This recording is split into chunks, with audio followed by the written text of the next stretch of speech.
ഞാന് ഇന്ന് രാവിലെ ഗുരുവായൂർ വെച്ച് എല്ലാ മാസവും ഗുരുവായൂരിൽ മലയാള മാസം 1-ാം തീയതി ഞാൻ പോയി തൊഴാറുണ്ട്.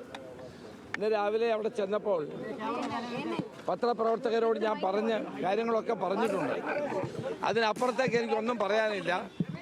എല്ലാ കാര്യങ്ങളും രാവിലെ ഗുരുവായൂരിൽ വെച്ച് മാധ്യമ പ്രവർത്തകരോട് ഞാൻ പങ്കുവെച്ചതാണ്. അതിൽ കൂടുതലൊന്നും പറയാനില്ല.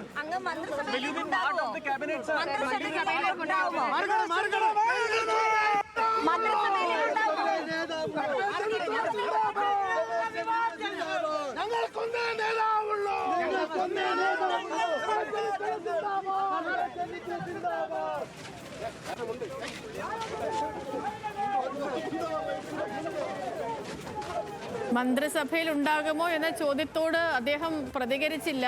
താൻ പറയാനുള്ള കാര്യങ്ങളൊക്കെ രാവിലെ മാധ്യമപ്രവർത്തകരോട് ഗുരുവായൂരിൽ വെച്ച് സംസാരിച്ചിട്ടുണ്ടായിരുന്നു. അതിൽ കൂടുതൽ ഇപ്പോഴൊന്നും പറയുന്നില്ല എന്നാണ് ചെന്നിത്തല പറഞ്ഞത്. ഇന്നിപ്പോൾ രാവിലെ അദ്ദേഹം മാധ്യമങ്ങളോട് സംസാരിച്ചത് ഇപ്പോൾ മന്ത്രിസ്ഥാനമൊക്കെ ബന്ധപ്പെട്ട് അദ്ദേഹം പറഞ്ഞത് എല്ലാ കാര്യങ്ങളും മുഖ്യമന്ത്രി തീരുമാനിക്കും, മന്ത്രിമാരെ മുഖ്യമന്ത്രി തീരുമാനിക്കും എന്നാണ് പറഞ്ഞത്. അതിൽ കൂടുതലൊന്നും അദ്ദേഹം പ്രതികരിക്കാൻ തയ്യാറായിരുന്നില്ല. ഇനിയിപ്പോൾ KC വേണുഗോപാലും അതേപോലെ തന്നെ അല്പസമയത്തിനകം മുൻ മുഖ്യമന്ത്രി പിണറായി വിജയനെ കണ്ട ശേഷം നിയുക്ത മുഖ്യമന്ത്രി VD സതീശൻ രമേശ് ചെന്നിത്തലയെ കാണാനായി അദ്ദേഹത്തിന്റെ വഴുതക്കാട്ടെ വസതിയിലേക്ക് എത്തും.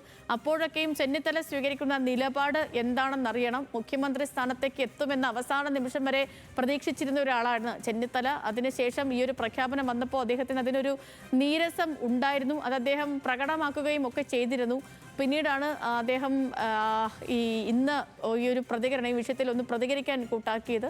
അദ്ദേഹം നിയുക്ത മുഖ്യമന്ത്രിക്ക് അഭിനന്ദനം അറിയിക്കുകയും മന്ത്രിസഭാ രൂപീകരണത്തിൽ കാര്യമായി സംസാരിക്കാൻ കൂട്ടാക്കിയതുപോലെ ഇപ്പോഴും അത് സംസാരിക്കുന്നില്ല. വരും മണിക്കൂറുകൾ നമുക്ക് ഇതിൻ്റെ അപ്ഡേറ്റ്സുകൾ ലഭ്യമാകും നിശ്ചയമായും. ഇനിയിപ്പോൾ നമ്മൾ